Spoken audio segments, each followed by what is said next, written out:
Well, I'm here at 5G Territory in Riga in Latvia, and last year we covered the announcement of the semiconductor strategy for Latvia, and a big part of that was actually developing the talent and the skills. So, what's happened a year on? Well, I'm speaking to Professor Oskars Ozoliņš, and he's at the Riga Technical University, and he's been very active in developing some of those talent in silicon photonics. But hello, Oskars. Hello. So tell me a little bit about what you're doing, and then we can talk about how that fits into the semiconductor strategies. So my goal is to educate young, bright people, and that's what I'm doing. And we are working together with them, and I think it's important that they get trained with the right training program, and also trained at the right institutions internationally. So I've been sending my students to AMIC to get initial training in silicon photonics, which has been very successful, and that has made a collaboration. And then I also we are also working to inspire young people to join science. So we do that through getting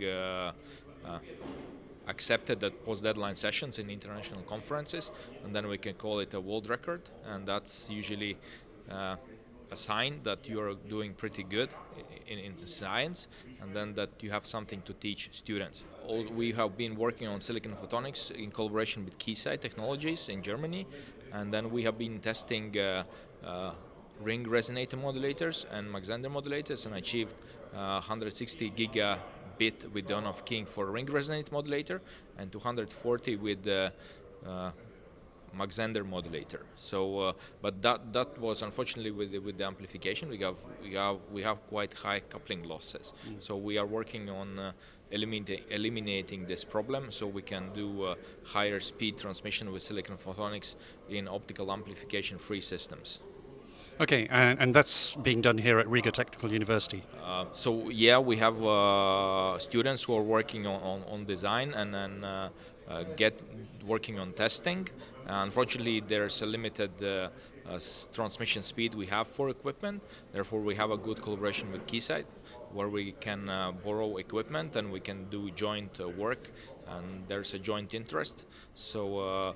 Hopefully, initial tests students are doing here in the lab, and then we do the attempt for a world record in Keysight in Germany. So I think that's one of the things we also would like to address through this national initiative, that we would like to have higher speed equipment to keep pace with the research, and also allow to new startups to come out in design, testing, and maybe also packaging of these advanced chips.